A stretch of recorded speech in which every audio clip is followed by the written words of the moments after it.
Adelante, Javier. Muy bien, pues buenas tardes y buenos días para el otro hemisferio. Tenemos hoy un evento importante al que dar paso que va a demostrar algo que ya sabíamos muchos de los que trabajamos en Cuba sobre este tema, ya sabíamos que nos íbamos a encontrar con lo que nos hemos encontrado. Y para abrir este evento, en primer lugar, me gustaría dar la bienvenida a la vicepresidenta del Parlamento Europeo y parlamentaria del grupo Renew Europe, solidaria con Cuba como casi nadie, Dita Charanzová. Gracias, Dita. Adelante. Buenas tardes, muchas gracias a ti, Javier, y a Prisoners Defenders para invitarme a este evento. Yo pienso que es muy importante que sigamos dando voz a los esfuerzos por sacar a la luz los abusos que están ocurriendo en Cuba. Sobre todo ahora en el contexto geopolítico, pero también este año cuando vamos a tener muchas reuniones entre la Unión Europea y América Latina, las cumbres Unión Europea-CELAC, la sesión plenaria de Eurolat en Madrid, la presidencia española que quiere estrechar lazos entre la Unión Europea y América Latina. Aquí en el Parlamento Europeo hace unos días tuvimos una audiencia con expertos de las Naciones Unidas, Human Rights Watch, Fundación por los Derechos Humanos en Cuba, sobre el estado de derechos y libertades en la isla. Todos ellos coincidían en la gravedad de la situación y ponían de relieve que la crisis migratoria, política, de escasez de alimentos y medicamentos y de violaciones de derechos humanos actual en Cuba es la peor desde la revolución. Ahora, con la presentación de este estudio, añadimos a la pila de evidencias otro caso más. Esta vez de 181 casos de tortura y vejaciones a presos políticos civiles, entre ellos 4 menores y 17 mujeres, y solo en el transcurso de un año. Bueno, desgraciadamente lo que este documento saca a la luz no nos sorprende. Todos recordamos el 11J de 2021, ya sabemos que la dictadura cubana respondió con represión, crueldad, deteniendo arbitrariamente a cientos de personas y también torturando a los prisioneros. En el estudio se pone de relieve que a pesar de que Cuba haya firmado y ratificado la Convención de las Naciones Unidas contra la Tortura, su legislación penal interna no ha sido compatibilizada con la Convención.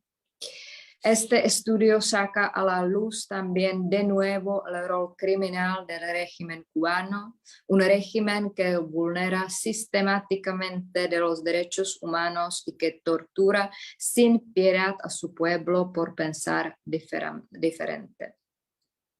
Hablamos también en el contexto geopolítico de la guerra en Ucrania y todos sabemos que Cuba está del lado de un criminal de guerra, Vladimir Putin. Algunos de ustedes saben que yo fui crítica durante muchos años sobre la asociación de la Unión Europea con Cuba debido a las violaciones de derechos humanos, pero el apoyo de Cuba a Putin y a su guerra en Ucrania es la gota que colma el vaso. No podemos, desde mi punto de vista, mantener nuestros lazos con los aliados de Putin. Cuba solo ha demostrado que no cumple con sus obligaciones del acuerdo entre la Unión Europea y Cuba y que no muestra señal alguna de voluntad de cambio.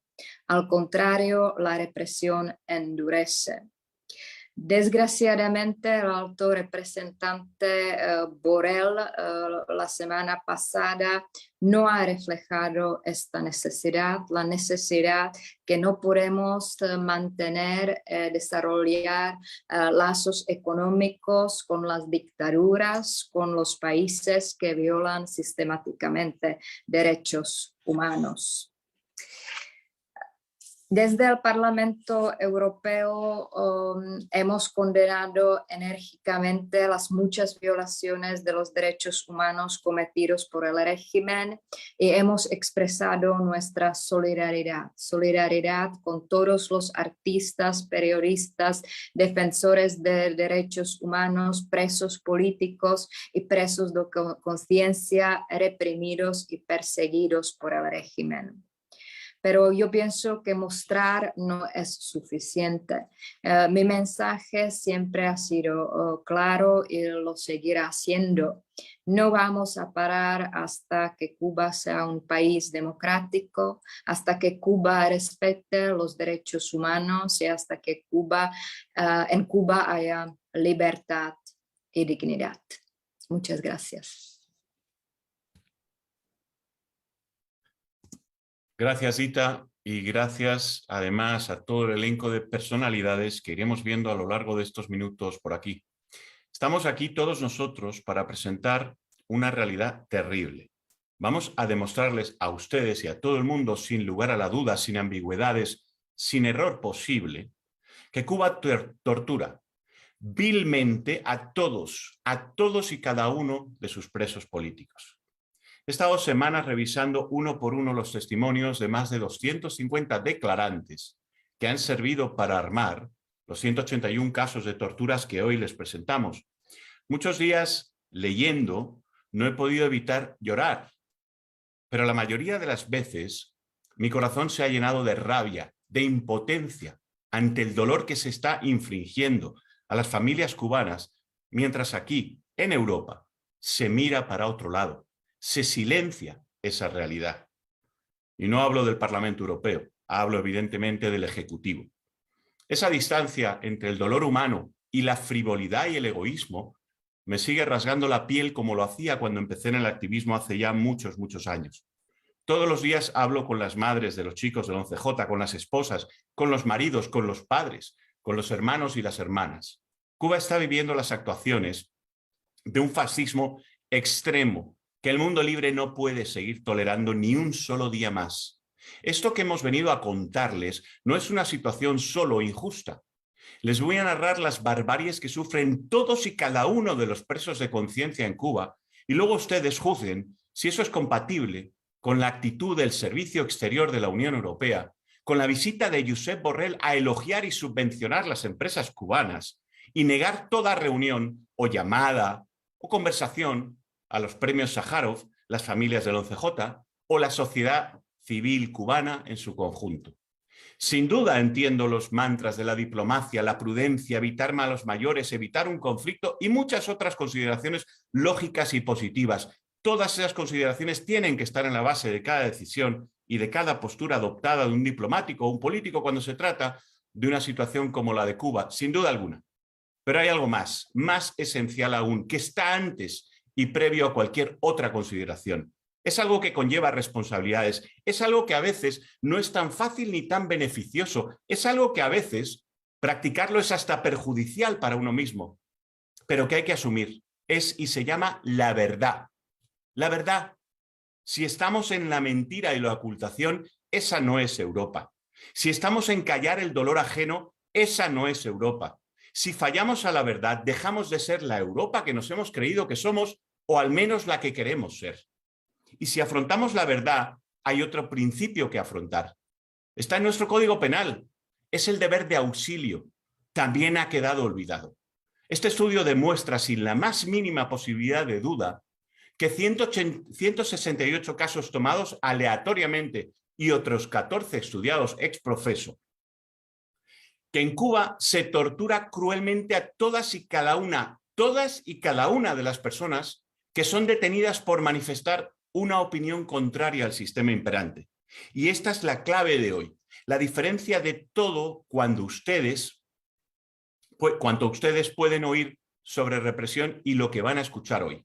No hablamos de si están o no en prisión, no hablamos de un juicio injusto, arbitrario, hablamos de que cuando ya los tienen presos, sin poder hablar, sin poder salir de una celda, esposados, cuando les han despojado de todo lo que tienen y todo lo que son, cuando están en la indefensión más absoluta, ahí, en ese momento, además, los torturan. Y los torturan sin piedad, sin descanso y con el único límite de evitar que haya demasiadas pruebas de esa tortura, de evitar la muerte del torturado, si acaso y en lo posible, porque ha ocurrido a menudo y sigue ocurriendo.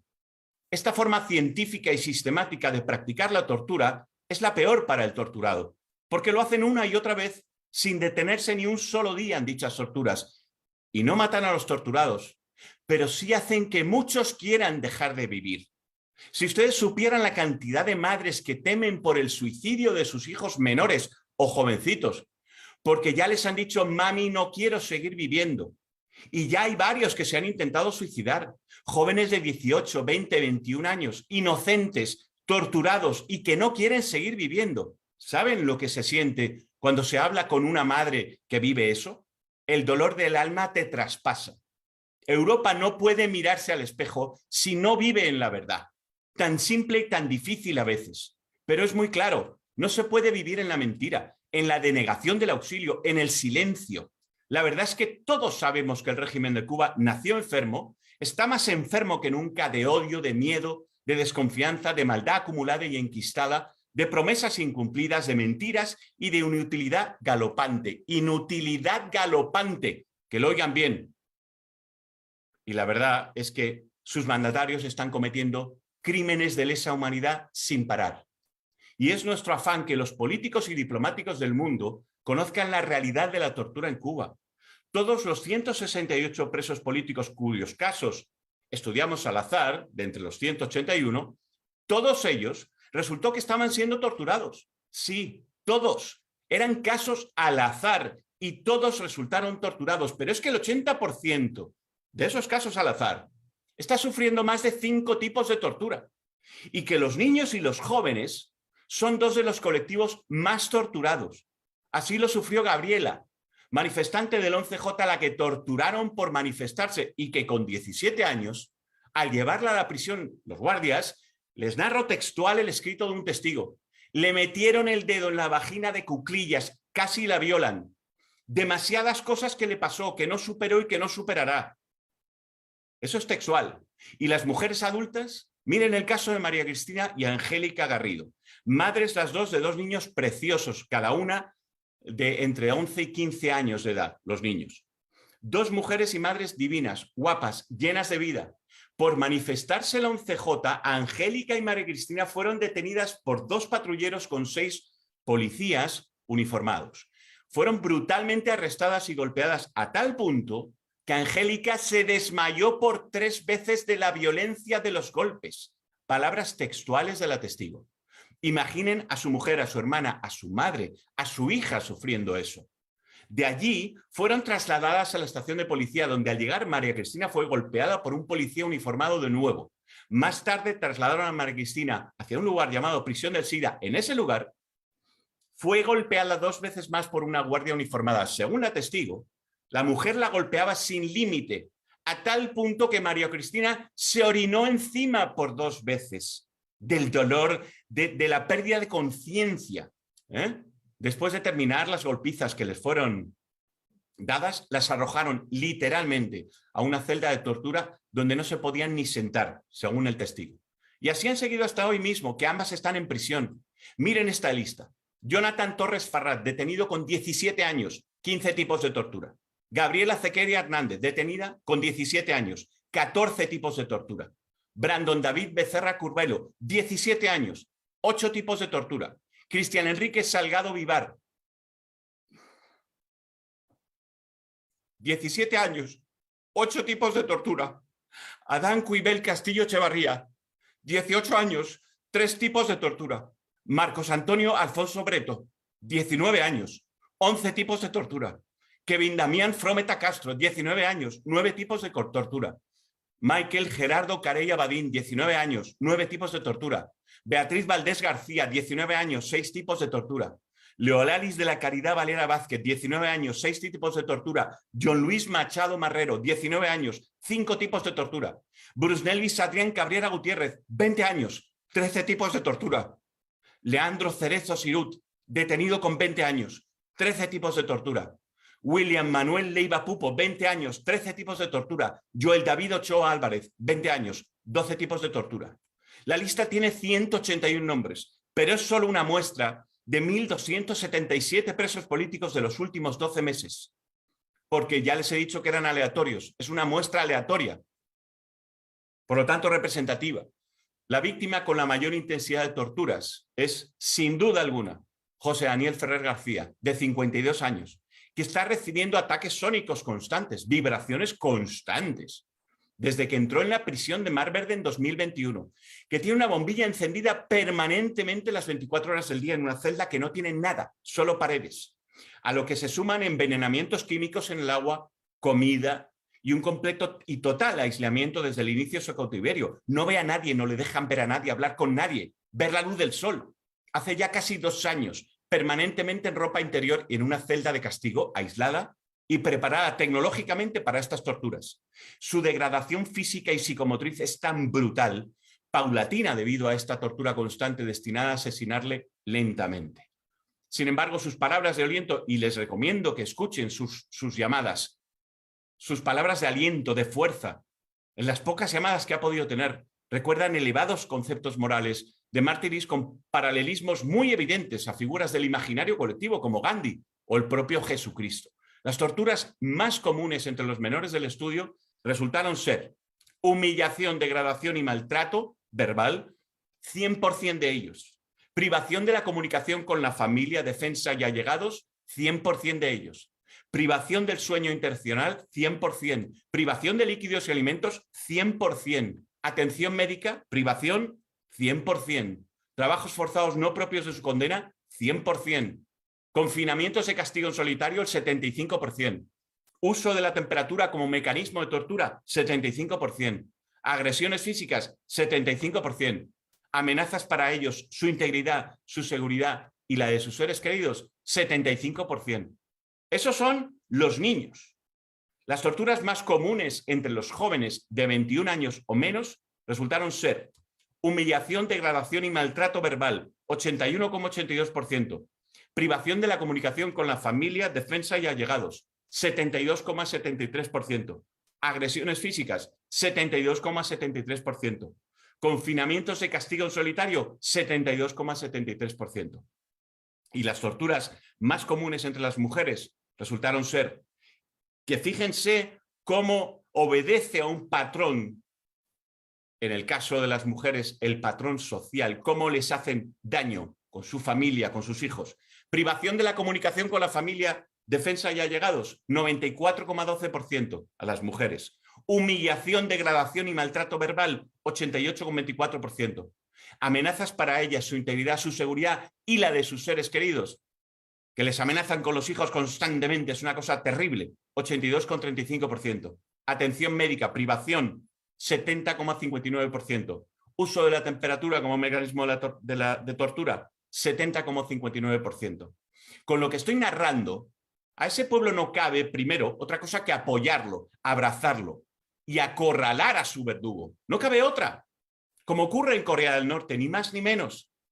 Una cosa es que haya detenidos y otra bien distinta es saber que a todos los presos políticos, más de 1.000, los torturan sin piedad, con saña, provocando daños irreversibles en ellos, sus hijos y en sus familias.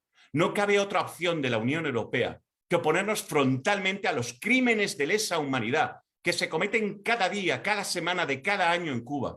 Un ser humano no puede convivir con decir que el maltratador de mujeres no lo es tanto, me viene a la mente Tina Turner de estos días, sino que no, es que el hombre tiene muy mal carácter, o que el pederasta no lo es tal, porque si es un cura, se le ha ido la mano al padre y debe confesarse y redimirse de esos pecados. No, ese par de enfermos hijos de su madre, sean lo que sean, son un peligro para la sociedad. El pederasta y el maltratador, y a los dos hay que ponerles freno, marcar una tolerancia cero y llamarles por su nombre. Ah, no, Con Cuba no. ¿Acaso no hemos oído que Cuba es una democracia de partido único?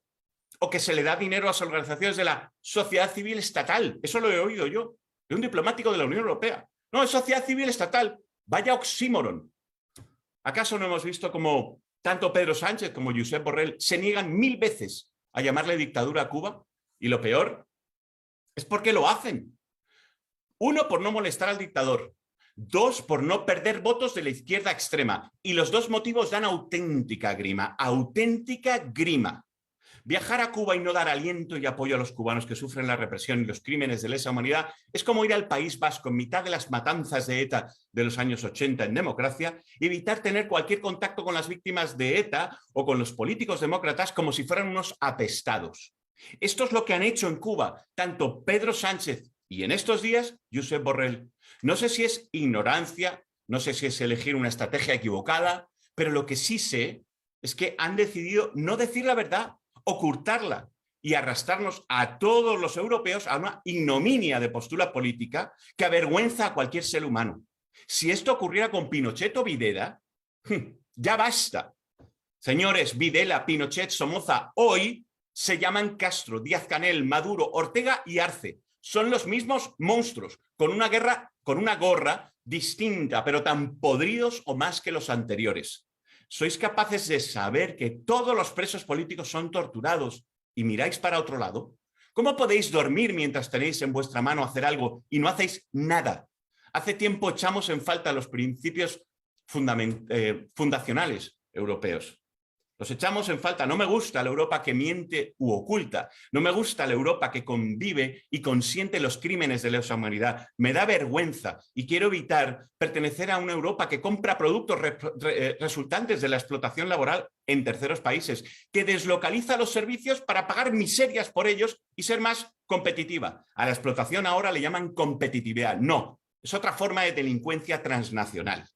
Una Europa donde empresas hoteleras españolas hacen negocio a costa de un país donde los empleados sufren aberrantes violaciones de sus derechos laborales, mientras estas empresas les pagan los salarios al gobierno de Cuba, no a ellos. De los 1.000 euros de salario que los hoteles pagan al gobierno de Cuba por cada trabajador, el gobierno de Cuba les paga a los empleados cubanos $50, el 5%. Con eso, sin despeinarse, conviven las empresas españolas en Cuba. Esa Europa me da vergüenza. Y como postre, al mismo tiempo, Cuba es el mayor aliado de Rusia en Latinoamérica, hasta el punto que ahora salen soldados cubanos a Bielorrusia para luchar en el frente junto a las tropas rusas. ¿O qué creéis que es el paripé de enviar tropas cubanas a Bielorrusia? ¿Van de turismo? ¿Y seguís dándole millones a estos sátrapas cuando quieren hundir a Europa?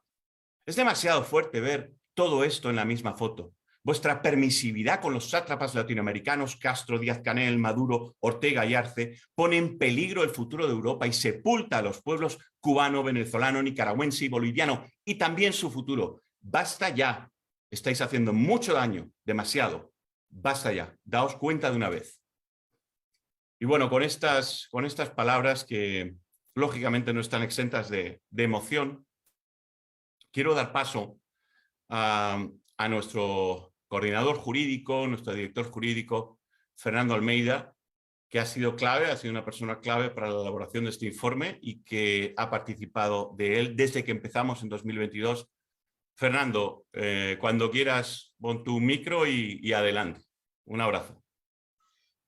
Bueno, muy buenas para todos, con diferencia del espacio horario donde estén.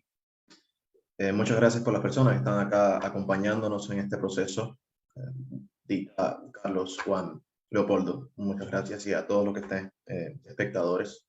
Y gracias, Javier, por esas palabras. Yo voy a ir muy a lo técnico, voy a hacer una pregunta y esto es muy dirigido sobre todo a los europeos, porque si no podemos entrar a veces en la conciencia de políticos irresponsables, que por desgracia existen donde quiera, no podamos entrar en lo de los ciudadanos. Estamos hablando de democracias. Todos los ciudadanos europeos han tenido algún familiar que sufrió el fascismo o sufrió los campos de concentración del estalinismo y del comunismo. Ustedes irían de turismo a Auschwitz.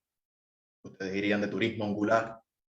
¿Financiarían campos de concentración o le darían dinero a un régimen hitleriano o a Mussolini para que con ese dinero maltrate tal vez menos según sus palabras, a sus propios ciudadanos? Eso es una buena pregunta que me gustaría que se preguntaran, reflexionaran sobre ella.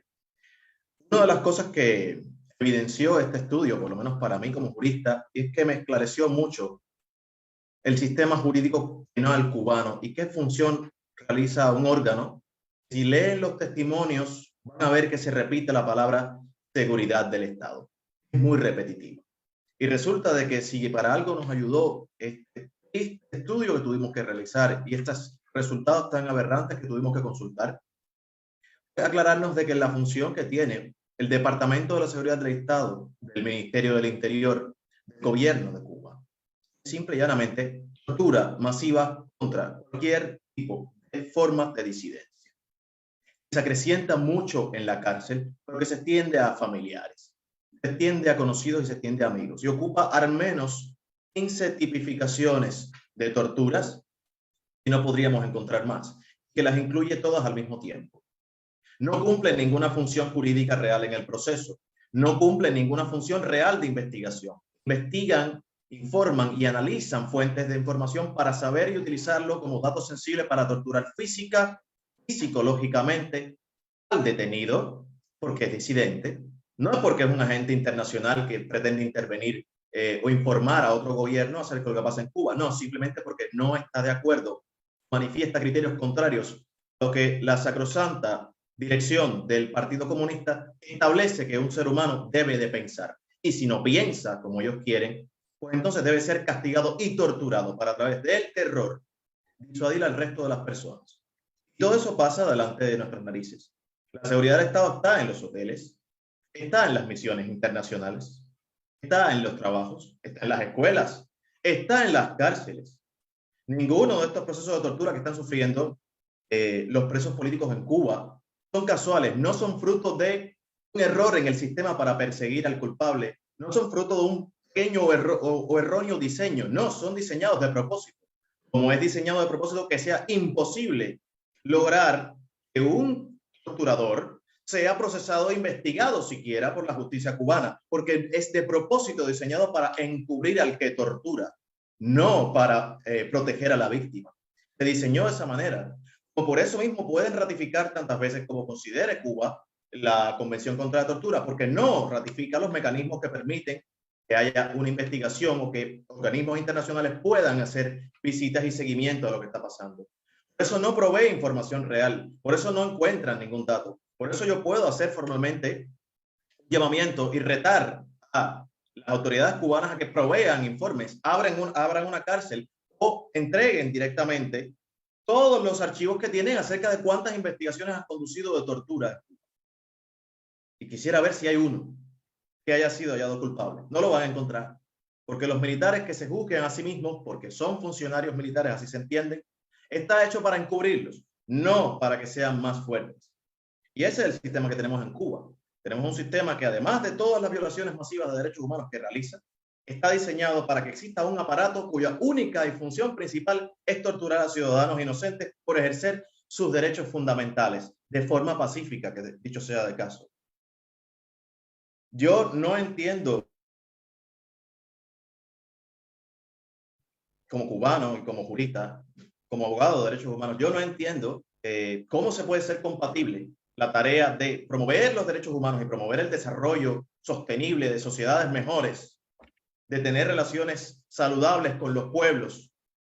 No entiendo cómo se puede pasar la mano hacia un sistema que evidentemente, y está declarado, pueden ir a los sitios oficiales y buscar su información, se dedica a torturar al que no está de acuerdo. Por eso en Cuba tal vez las cifras de asesinatos no sean tan exorbitantes, porque pueden ser exorbitantes para una población de 11 millones, pero digamos que en comparación con el resto del mundo no sean tan exorbitantes, no hace falta. Simplemente los llevan a desear la muerte, como van a ver en el informe, como van a ver en las evidencias, como si prestan un poco oído van a escuchar cuando sale la voz de esos hijos que dicen a su madre, ya no quiero vivir más, no soporto estar vivo. No hace falta que el Estado cubano ejecute directamente, cuando hace falta lo ha hecho, simplemente te lleva al punto en el cual la vida para ti ya no tiene sentido dentro de un foso, sobre todo cuando quienes deberían apoyarte y velar van a hoteles. Mi conclusión y este es otro mensaje, al menos es mi percepción de las preguntas que le formulé a un inicio, es que los campos de concentración no fueron abolidos. Se esparcieron por el mundo y alguno terminó instaurándose en una isla del Caribe, la mayor de las Antillas, en Cuba.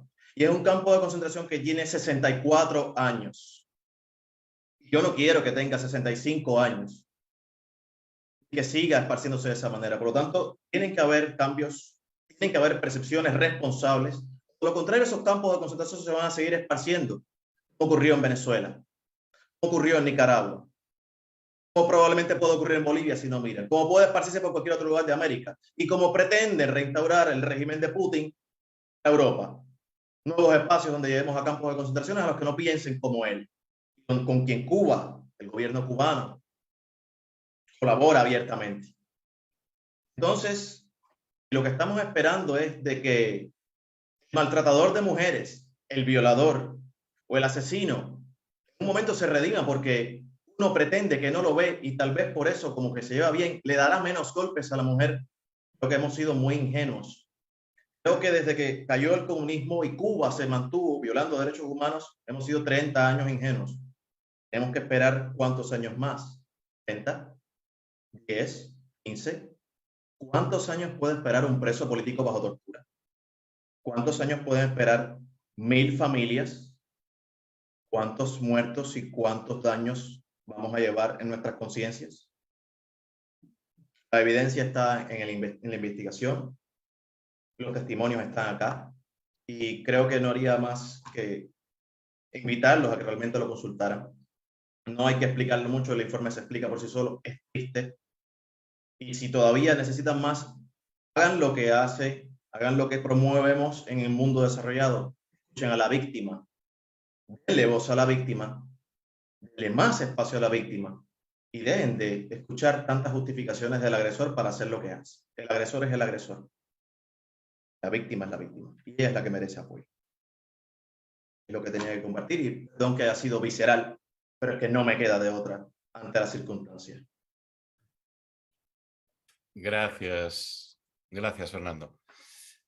Vamos a dar paso, creo que viene ahora a hablar con nosotros Leopoldo López, otra persona también eurodiputado del Parlamento Europeo por el grupo del Partido Popular, una de las personas más solidarias que camina por el Parlamento Europeo y que defiende la libertad en todas las Américas y la defiende con un corazón que me honra poder decir que soy bueno, amigo cercano tuyo porque eres una lección andante, con toda tu vida, todo lo que has pasado, incluso con lo que has pasado con tu hijo. Así que, Leopoldo, adelante y te dejo. Muchas gracias, Javier. Gracias por esas palabras inmerecidas. La verdad es que las violaciones a los derechos humanos en Cuba han sido una constante por parte del régimen castrista. Miles de ciudadanos han sido y son sus víctimas desde hace más de 60 años, como lo hemos oído. Bajo este yugo, las libertades y los derechos ciudadanos son inexistentes, lo que, unido a una pésima gestión de los recursos siempre centrados en el aparato represor, han llevado a una situación de protesta y movilización interna a la sociedad civil contra ese régimen.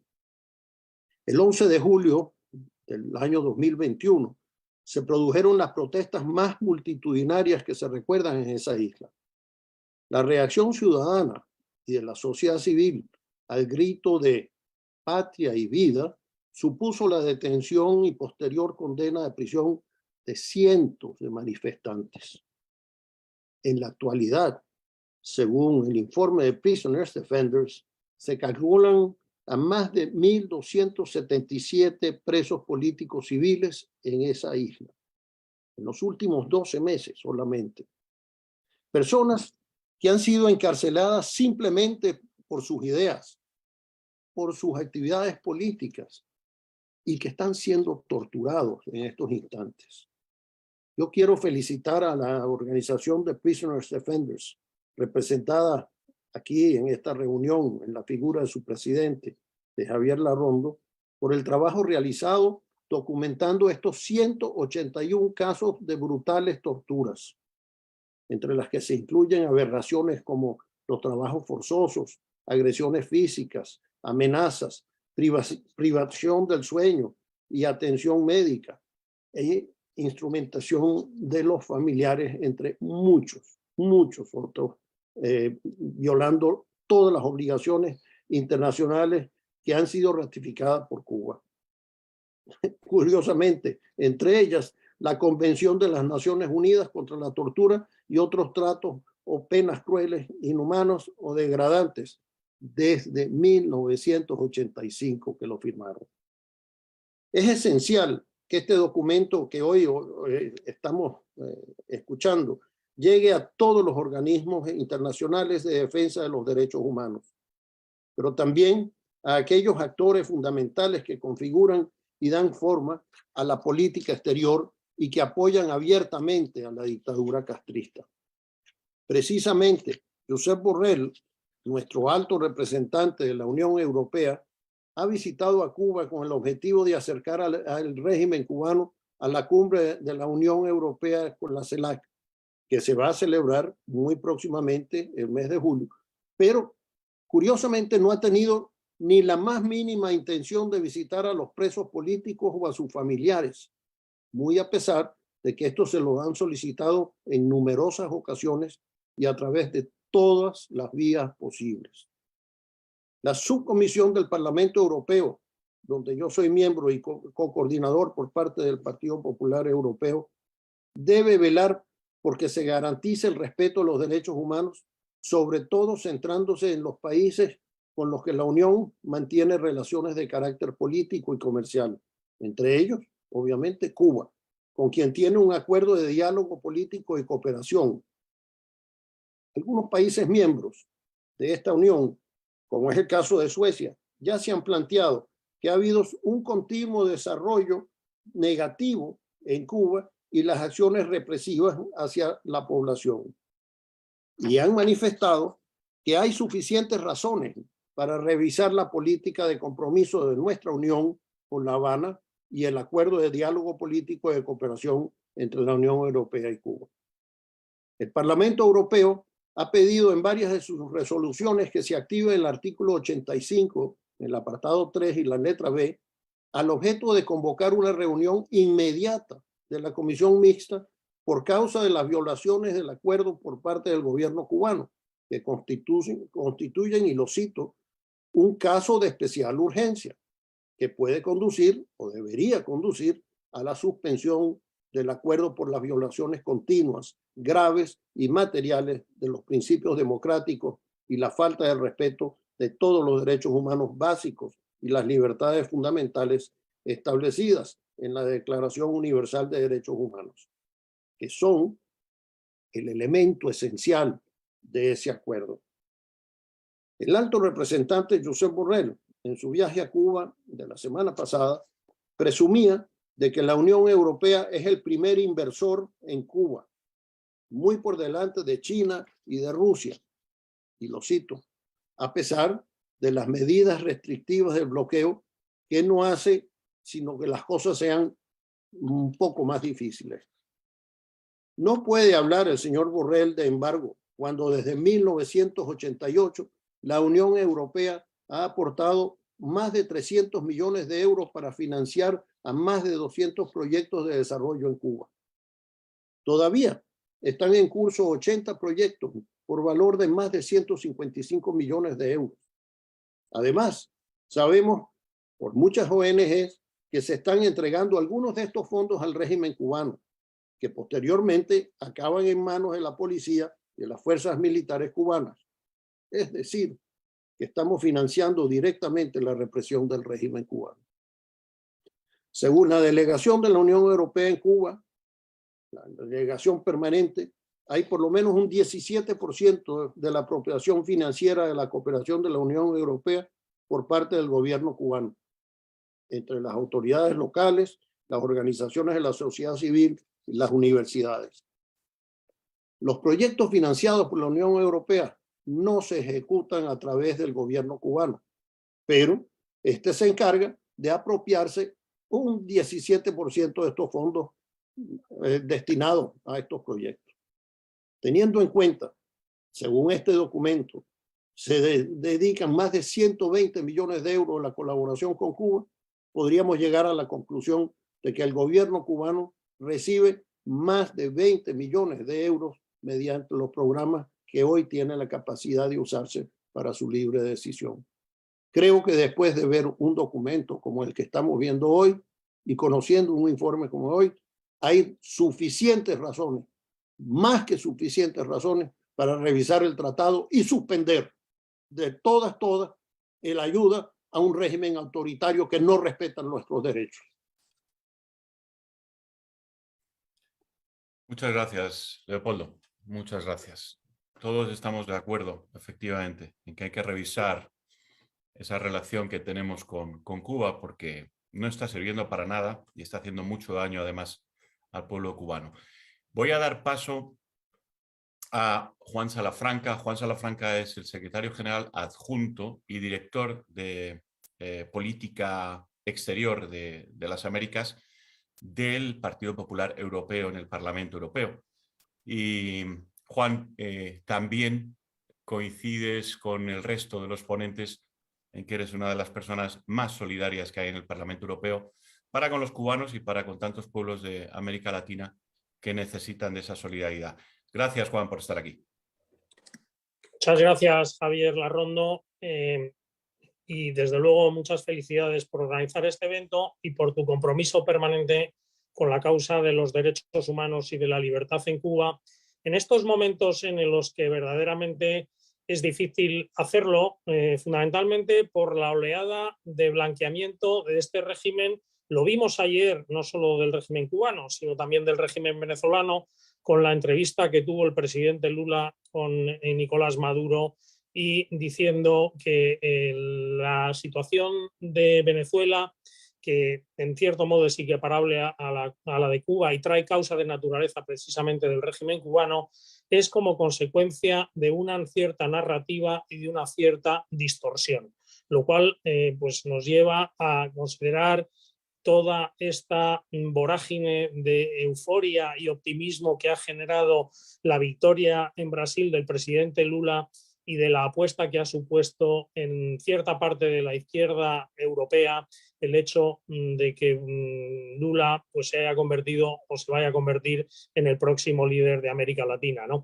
Es difícil, después de las intervenciones de la vicepresidenta Charanzova y del coordinador del grupo PPE en la Asamblea Euro-Latinoamericana y vicecoordinador de Derechos Humanos, mi querido amigo Leopoldo López, pues centrarme en los temas de la tortura, máxime con la detallada información, Javier, que nos has dado tú de los casos concretos muy emocionantes por lo de sufrimiento que conllevan de todas las violaciones y casos de tortura que han sido evocados y los que no has podido evocar, lógicamente, por falta de tiempo.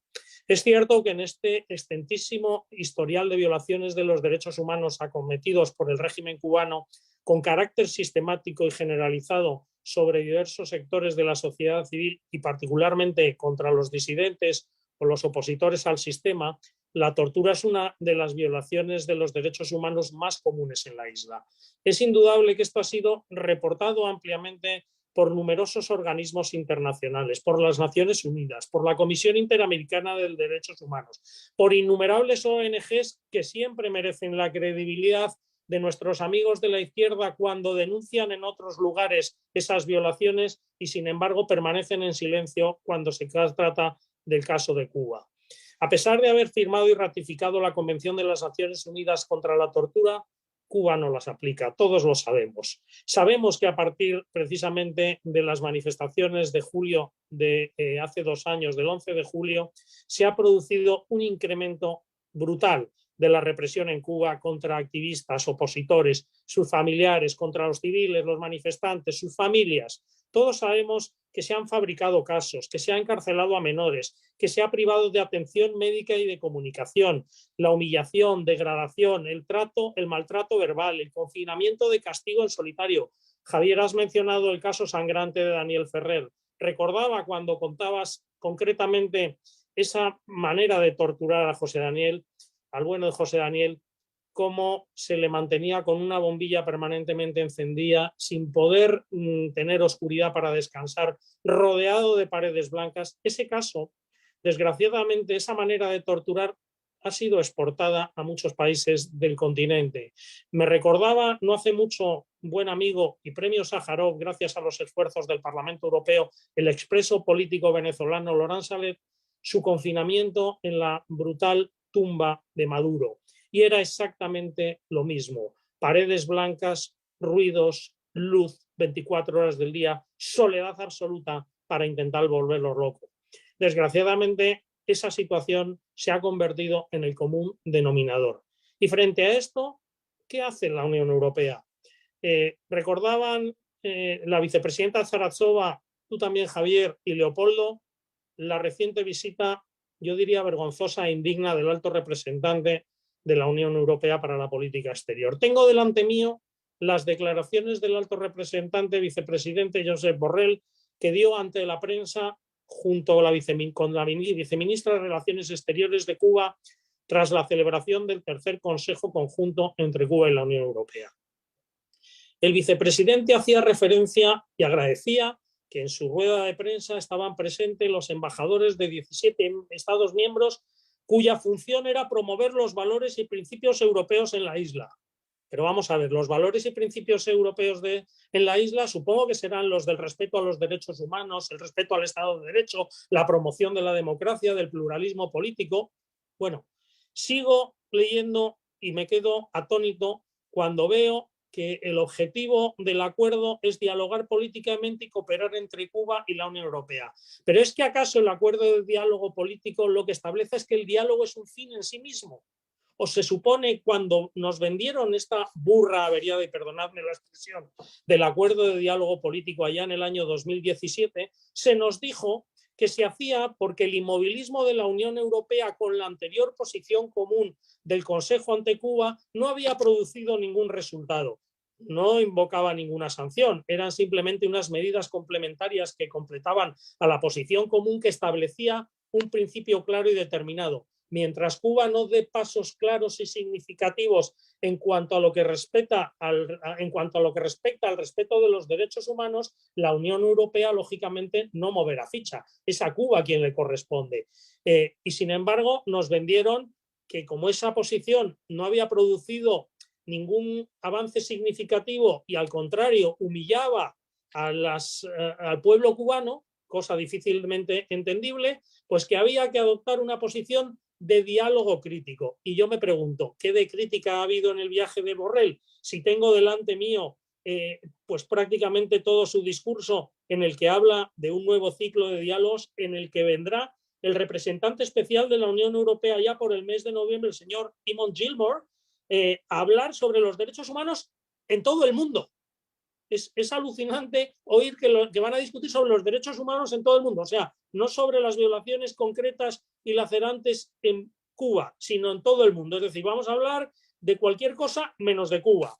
Pero es que sigo leyendo y aparte de rendirle pleitesía, agradecer e inclinar la cabeza de una manera absolutamente vergonzante ante el presidente Díaz-Canel, el primer ministro, el viceprimer ministro, agradece la deferencia de recibirlos y de tener la ocasión de conversar con ellos y, como decía Leopoldo, se concentra en los asuntos empresariales, en la parte importante del empleo. Dice que se ha reunido con representantes de la sociedad civil y cultural cubana, siempre muy gratificante e interesante. Pero ¿qué sociedad civil cubana habla si no hay sociedad tolerada?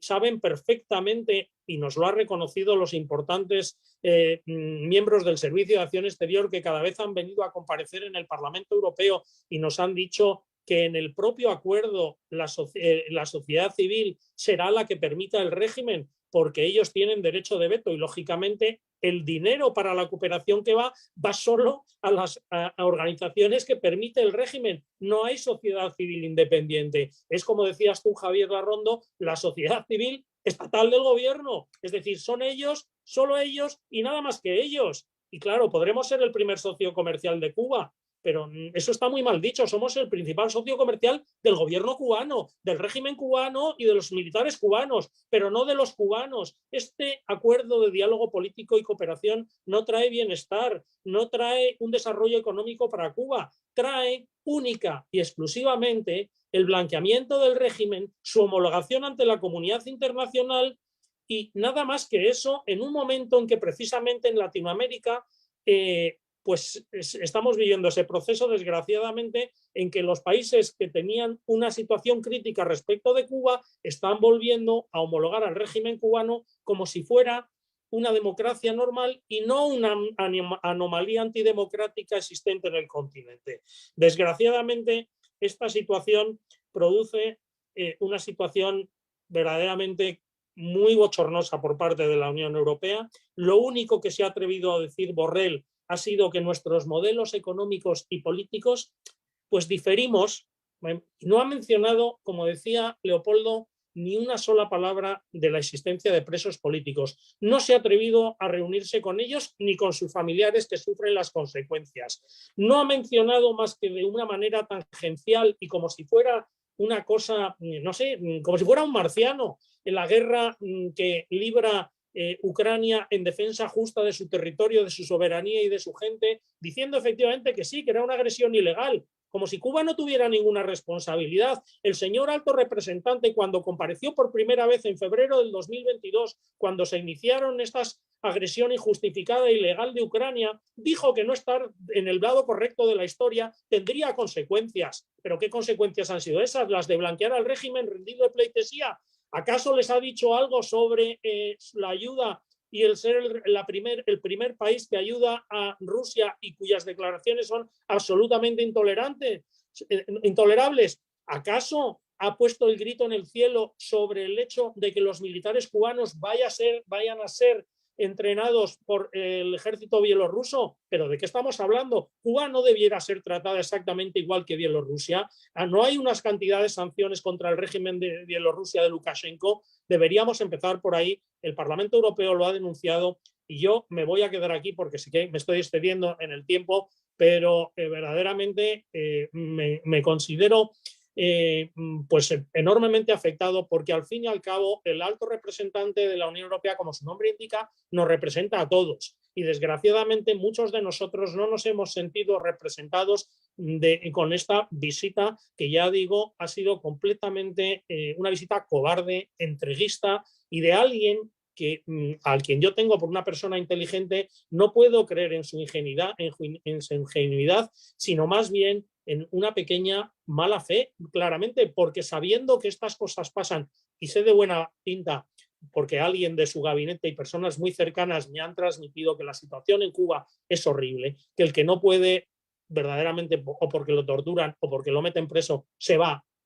y estamos viviendo ese fenómeno migratorio tan terrible con camino fundamentalmente a Estados Unidos, pero también a otras regiones en las que pueden verdaderamente buscar un futuro porque no hay esperanza. Entonces, simplemente lo único que quiero decir, dar nuestro testimonio y decir que no lo vamos a dejar pasar. Desde luego, vamos a intentar hacer comparecer a Borrell en el Pleno del Parlamento Europeo lo antes posible para que se explique de esta vergonzosa actitud que es indigna de la Unión Europea. Muchas gracias por vuestra atención. Gracias, Juan. Muchísimas gracias. Era muy importante escuchar tu visión y además tan enérgica. Y también el anuncio que acabas de hacer, ¿no? Borrell tendrá que dar explicaciones de lo que está haciendo en Cuba. Y eso es importante. Voy a dar paso a un analista, una persona que realmente me provoca mucha admiración por todo el conocimiento tan profundo que tiene de América Latina y de todos estos regímenes que los conoce, bueno, pues demasiado, creo que demasiado bien. Ha luchado y sigue luchando muchísimo contra todos ellos por la libertad, por los derechos humanos. Carlos Sánchez Berzain, muchas gracias por estar aquí. Es un privilegio que estés entre nosotros. Gracias. En primer lugar, felicitar a todos los participantes y agradecer la oportunidad de comentar. este estudio sobre la tortura en Cuba, este estudio integral, que como documento técnico, como documento profesionalmente preparado, constituye prueba para volver a demostrar que el régimen cubano mantiene en el oprobio, bajo reglas de violación permanente de derechos humanos, al pueblo cubano, pero que además en el siglo XXI se ha expandido, estableciendo dictaduras bajo su misma metodología y bajo su control en Venezuela, que es su plataforma principal, en Bolivia y en Nicaragua, que son dictaduras satélites de la dictadura cubana, y que ha logrado a través de la metodología de penetración en el sistema democrático establecer lo que yo denomino gobiernos paradictatoriales, en México con López Obrador, en Chile con Boric, en Argentina con Fernández Kirchner, estuvieron en Perú con Castillo, están en Colombia con Petro y acaba de llegar Lula al Brasil.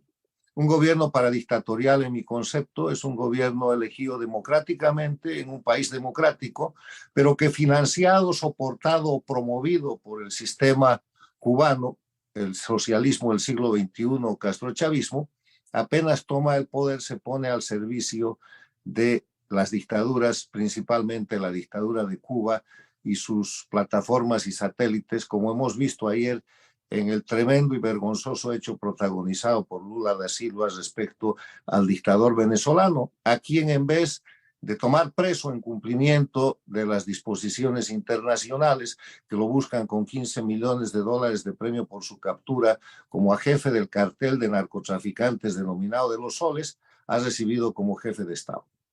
Con esta introducción, decir que el tema de la tortura presente desde hace 64 años en Cuba y puesto en evidencia a través de este magnífico estudio y trabajo técnica y jurídicamente bien preparado, nos lleva a reconocer que la misma metodología se aplica en Venezuela, Bolivia y Nicaragua. Pero además nos lleva a demostrar lo que es el iter criminis, el camino de un conjunto de delitos que son muy graves, porque la tortura no es sino la expresión más sangrienta de un conjunto de crímenes conocidos como terrorismo de Estado. El terrorismo de Estado se define como las acciones delictivas que se cometen desde un gobierno con el propósito de generar miedo en la población, de manera que con ese miedo se logren conductas de sometimiento que de otra forma no fueran posibles. Por eso se toman presos políticos, por eso se tortura, por eso se fuerza al exilio, por eso se generan todo tipo de crímenes, incluido el hambre que sufre el pueblo cubano y el que sufre el pueblo venezolano, que fuerzan migraciones forzosas que después son utilizadas como armas de agresión contra las democracias. Pero el crimen de terrorismo de Estado, que está integrado por la tortura y otros delitos, no es el único crimen que cometen. Está asociado al tema del narcotráfico, porque Cuba, Venezuela, Bolivia y Nicaragua son narcoestados. Un narcoestado se define como aquel estado en el que los miembros del gobierno, haciendo uso de sus potestades de gobierno, participan en alguna etapa del narcotráfico. Y Cuba participa desde la promoción del narcotráfico hasta la distribución, y ha sido el primer narcoestado ya en la década de los 70 y 80, cuando Fidel Castro se asoció con el narcotraficante colombiano Escobar Gaviria y el boliviano Arce. En ese sentido, en ese marco de referencia y con este magnífico estudio que nos presenta hoy día Prisoner Defenders, hay que recordar que el siglo XXI es un siglo diferente al siglo pasado, porque las normas de derecho internacional y las obligaciones jurídicas internacionales han cambiado. En el siglo XXI tenemos Carta Democrática Interamericana del año 2001. En el siglo XXI tenemos la Convención de Palermo contra el crimen organizado transnacional del año 2000. En el siglo XXI tenemos el Estatuto de Roma y tenemos un conjunto de disposiciones que vienen del siglo pasado que hacen que este tipo de crímenes, la tortura, el terrorismo de Estado, el narcotráfico, el asesinato, la persecución, las migraciones forzadas, la corrupción, el crimen organizado transnacional que han configurado y que lo presentan bajo la careta de socialismo del siglo XXI o castrochavismo liderado por la dictadura cubana, tiene como obligación jurídica internacional en los gobiernos y líderes de las Américas, de Europa y del mundo el cumplimiento de obligaciones específicas. Y la obligación específica es cesar, terminar las dictaduras, terminar con estos crímenes, señalar a los culpables y evitar la impunidad. Y los líderes no están cumpliendo con esto. Y la vergüenza de Borrell es una vergüenza abominable que tienen que sufrir los europeos, porque es algo que hace en contra de todas las obligaciones jurídicas internacionales que están señalando que él más bien debería investigar, probar y llevar adelante el juzgamiento de crímenes de tortura, de crímenes de narcotráfico, de crímenes de lesa humanidad, de crímenes de prisión indebida de la organización criminal que lidera hoy día la dictadura de Cuba, a la que quiere tratar como políticos cuando en verdad son líderes del sistema criminal más organizado, más extendido y más peligroso que existe para las Américas y el mundo. Termino simplemente diciéndoles que no estamos pidiéndoles favores a los líderes democráticos y a los gobiernos democráticos. Los pueblos de las Américas y el mundo claman que cumplan sus obligaciones jurídicas internacionales, además por su propio interés y por el respeto y obligaciones que tienen con sus propios pueblos. Y el peor ejemplo es una Europa ayudando a Cuba cuando Cuba es la aliada del invasor ruso que representa hoy día la mayor agresión contra la paz, la seguridad internacionales del pueblo europeo. Muchas gracias. Muchas gracias, Carlos. Vamos a dar paso ahora a las preguntas, ¿verdad? Lo que pasa que yo, la verdad que no sé cómo vamos a hacer. Dulce, ¿me pasáis las preguntas o cómo hacemos?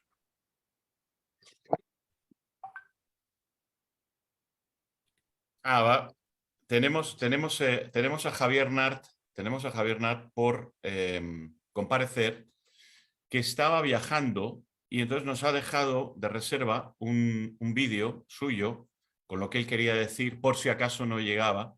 Y bueno, si no está conectado, vamos a poner el vídeo de Javier Nart en este momento.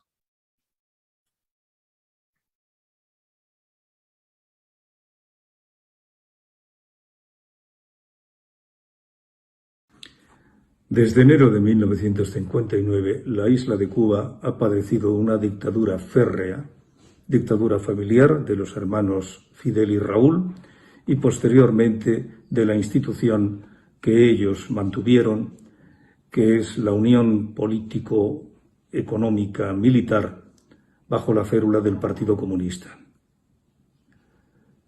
En julio de 2017, el Parlamento Europeo aprobó el acuerdo entre la Unión Europea y Cuba de diálogo político y cooperación económica.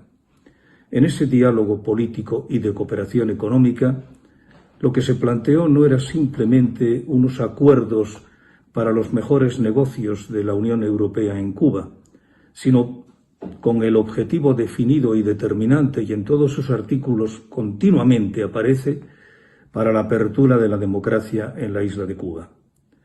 Esa democracia significaba el respeto a los derechos básicos, que son las libertades que significan la propia dignidad de la persona.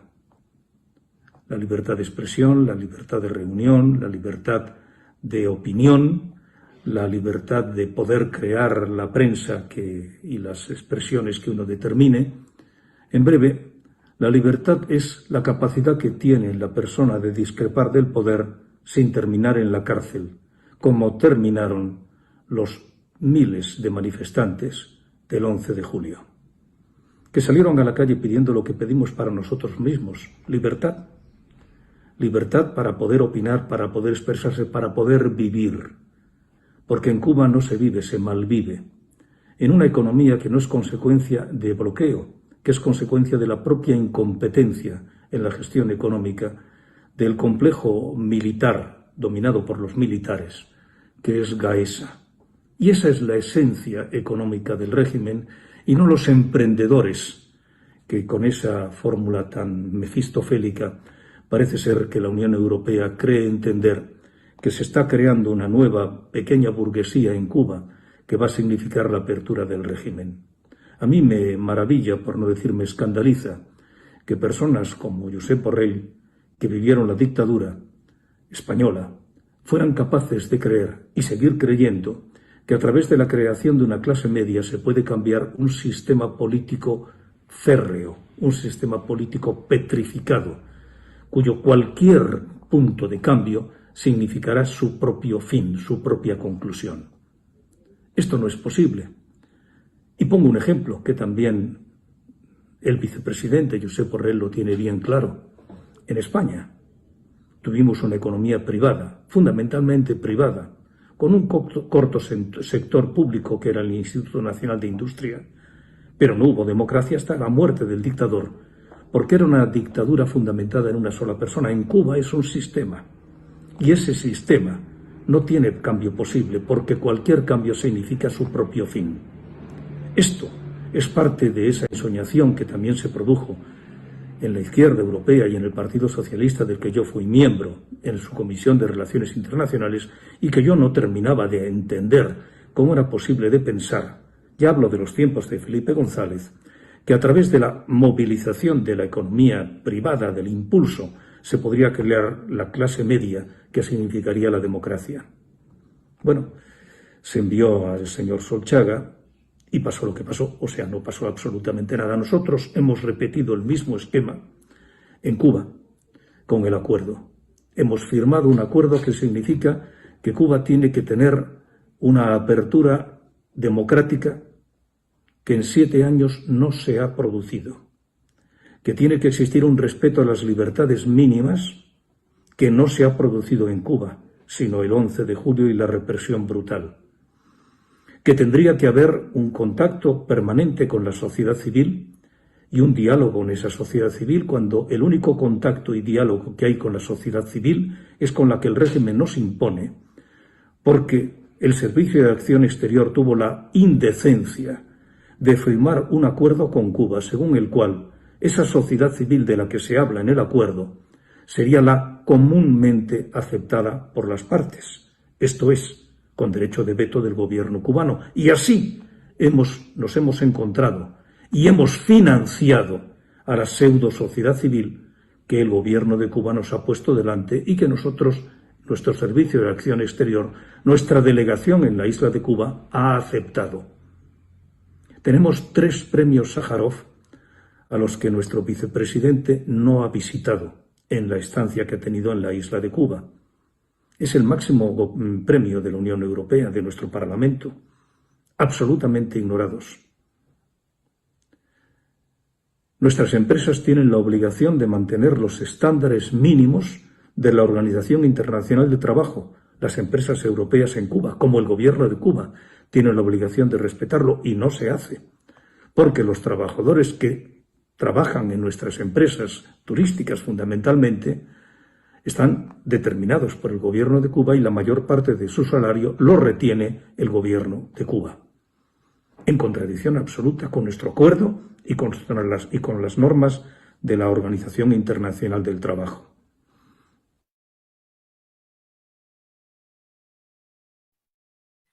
Bueno, pues gracias a Javier Nart, que debe seguir todavía en su vuelo y que no ha podido llegar a tiempo y nos ha dejado este vídeo. Tenemos una pregunta, la voy a leer tal cual, y yo quiero trasladársela. Yo creo que puede responderle. Yo voy a dar una pequeña opinión sobre la misma, pero creo que puede ser interesante que Juan Salafranca le responda a Óscar Vargas, reportero del financiero Bloomberg Televisión de México. Y dice, nos envía 2 preguntas. Si se solicita cambio de políticas del Parlamento Europeo, ¿también pedirían cambios de políticas del gobierno mexicano hacia el régimen castrista, ya que la administración de López Obrador los apoya incondicionalmente? Se convierte en un cómplice del régimen para que Cuba siga con su gobierno de esclavitud moderna y tortura a presos políticos. Sí, desde mi punto de vista, evidentemente, tenemos un papelón con López Obrador. Y bueno, Juan, si quieres, no sé si estás pudiendo leer la pregunta o si la has escuchado bien, pero si quieres decirle algo a Óscar Vargas, reportero del financiero Bloomberg Televisión desde México, sobre este tema. Con mucho gusto, Javier. He escuchado la pregunta que me trasladas de parte de Óscar. Vamos a ver, las competencias del Parlamento Europeo son las que son unas competencias muy limitadas. Nosotros somos una Cámara que podemos colegislar en los asuntos en los que los tratados nos tienen atribuidas o delegadas las competencias legislativas, y la política exterior, evidentemente, no es una de ellas, más allá de que sí que nosotros dimos nuestro dictamen conforme a ese acuerdo de diálogo político y cooperación que en su día fuimos un poco arrastrados. Yo recuerdo que en 2017, pues con muchísimo escepticismo, votamos ese acuerdo con una resolución política que acompañaba diciendo que dábamos poca credibilidad. Los hechos nos han venido a dar la razón.